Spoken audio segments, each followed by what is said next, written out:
වෙනිසුලානු ජනාධිපති උත්සන්න ඇමරිකාව ගහපු ගේම් එකක් මේ වෙනකොට වැරදිලා තියෙනවා කියලා වාර්තා වෙනවා. ඒත් ඇමරිකාව කියන්නේ හිම ලේසියෙන් පරාජය බාර ගන්න කට්ටියක් නෙවෙයි. මේ නිසා ඇමරිකාව වෙනිසුලාවේ ජනාධිපති උත්සන්න හරි ෂොට් එක දෙන්න හරි ඔසාමා බින් ලාඩන්ට ගේම දුන්න කණ්ඩායමට බාර දීලා කියලා ආරංචියක් තියෙනවා. ඉතින් මොකද්ද මේ කතාව? ඒ ගැන අපි කතා කරමු මේ වීඩියෝ එකෙන්.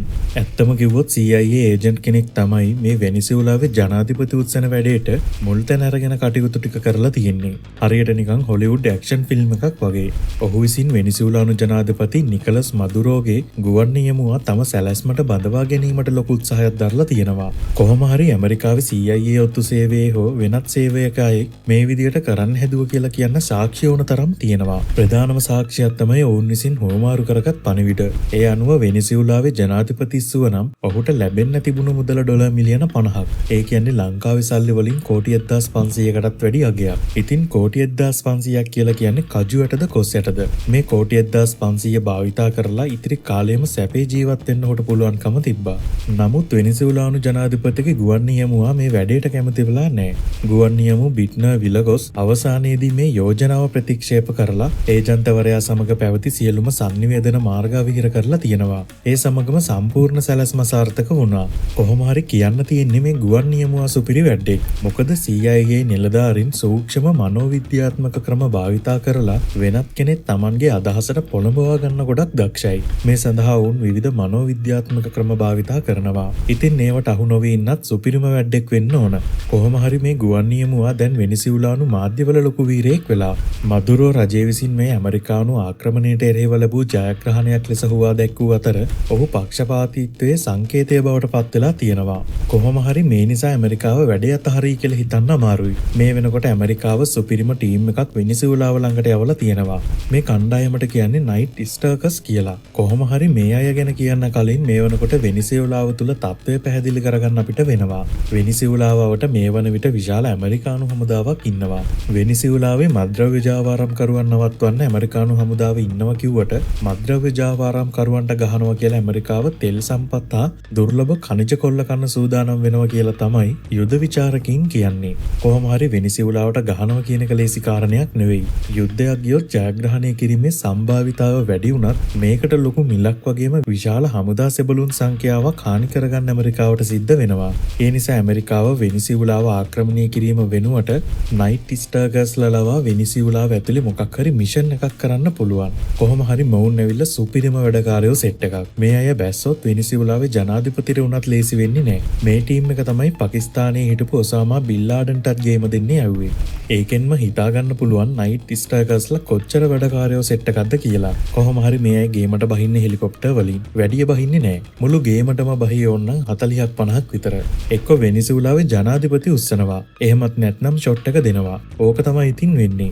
කොහොම හරි සෝවියට් රුසියාවත් මීට කලින් මේ වගේම ගේමක් දීලා තියෙනවා. ඒ කියන්නේ වෙනත් රටකට බැහැලා ඒ රටේ නායකයට ගේමක් දීලා තියෙනවා. ඒකට කියන්නේ ස්ටෝම් මෙහෙයුම කියලා. මේ ගේම් එක දුන්නේ ඇෆ්ගනිස්තානයේදී. 1979 වසරේ දෙසැම්බර් 27 වන දවසේ රෑ තමයි මේ ගේම දුන්නේ. සෝවියට් විශේෂ බලකායන් විසින් ඇෆ්ගන් නගනුවර වූ කාබුල් නුවර පිහිටි ටච්බේග් මාලිගාවට විදුලි වේගයෙන් දියත් කළේම වැටලීම හැඳින්වුවේ ස්ටෝම් 333 යන රහස් නමින්. මිෂන් එකේ අරමුණ උනේ එකල ඇෆ්ගනිස්තානයේ පාලකයා වූ හෆිසුල්ලා අමීන් බලයෙන් පහ කිරීම.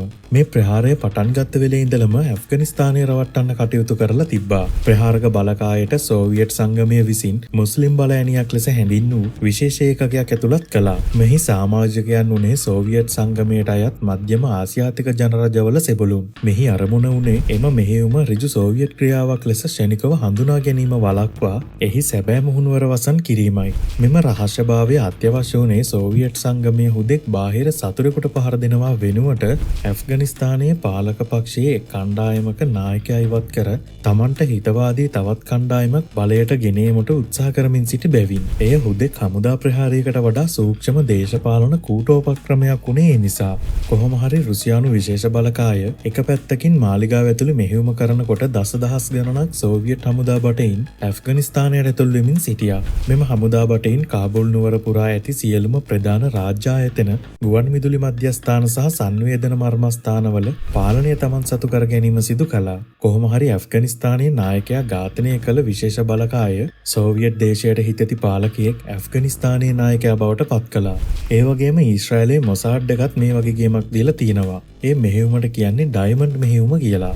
මේ වගේ ගුවන් නියමුවෙක් නම්මගෙන ඊශ්‍රායලයේ මොසාඩ් එක රුසියාවේ කාලේ තිබ්බ විඥානයක් ඉස්සුවා. ඊජිප්තුව වැනි රටවලදී මෙවැනි නියමුවන් පොළඹවා ගැනීමේ උත්සාහයන් කිහිපයක් අසාර්ථක වීමෙන් පස්සේ ඔවුන් අවසානයේ සිය ඉලක්කය සපුරා ගත්තා. ඊජිප්තුව වැනි රටවලදී මෙවැනි නියමුවන් පොළඹවා ගැනීමේ උත්සාහයන් කිහිපයක් අසාර්ථක වීමෙන් පස්සේ ඔවුන් අවසානයේ සිය ඉලක්කය සපුරා ගත්තා.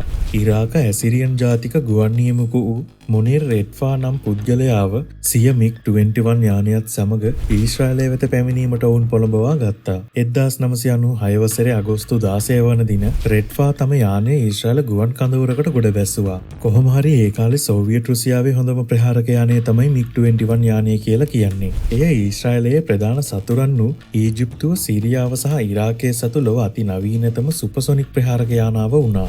එහි වේගය, උපමාරු දැමීමේ හැකියාව සහ ගුවන් සටන් සක්්‍යතාවයේ මැද පෙරදිග ගුවන් බලතුලනයේ තීරණාත්මක සාධකයක් වුණා. MiG-21 යානය ඊශ්‍රායල භූමියට ගෙනා පසු ඊශ්‍රායල ගුවන් හමුදාවේ ඉංජිනේරුවන් සහ නියමුවන් එම යානයේ ක්‍රියාකාරීත්වය, උපක්‍රම සහ විශේෂයෙන් මෙහි දුර්වලතා සූක්ෂම ලෙස අධ්‍යයනය කළා. ඒ වගේ මේ තොරතුරු ඇමරිකාවටත් ලබා දුන්නා.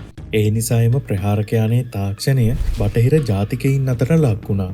මේ ප්‍රහාරක යානයේ රහස් දැන ගැනීම 1967 වසරේ 6 දින යුද්ධය වැනි පසුකාලීන ගැටුම්වලදී ඊශ්‍රායල ගුවන් හමුදාවට තීරණාත්මක වාසියක් අත් කරලා දුන්නා. ඊශ්‍රායල ගුවන් නියමුවන් MiG-21 යානයට එරෙහිව සටන් කළ යුතු ආකාරය මනාව අවබෝධ කරගෙන සිටි අතර ඒ යුද්ධය ජය ගැනීම සඳහා ලොකු පිටුවහලක් වුණා. කොහොම හරි ඒ කාලේ ලංකාවෙත් ඒ වගේම සුපිරි වැඩකාරයෝ සෙට් එකක් හිටියා. යුද්ධයේදී කොටි ත්‍රස්තයින් බියෙන් සලිත කරන්න මේ කණ්ඩායම සමත් වුණා. මේ අයට කිව්වේ මහන්සෝන් බලකාය කියලා. ත්‍රස්ත පාලන ප්‍රදේශවලට ගිහිල්ලා කොටි නායකයින්ට ප්‍රහාර එල්ල කළ 6 දෙනාගෙන් හෝ 8 දෙනාගෙන් යුද්ධ හමුදා විශේෂ බලකා කුඩා කණ්ඩායම් මහසෝන් බලකාය ලෙස හැඳින්වුණා. කොටින්ගේ ප්‍රධාන නායකින් ඉලක්ක කිරීම, ඔවුන්ගේ වැදගත් කඳවුරු සොයා පහර දීම හා විශේෂ කඳවුරු පිළිබඳ සොයා බලා ගුවන් හමුදාවට තොරතුරු සැපයීම ආදී සිදු කිරීම මහසෝන් බලකායේ විශේෂ රාජකාරී වුණා.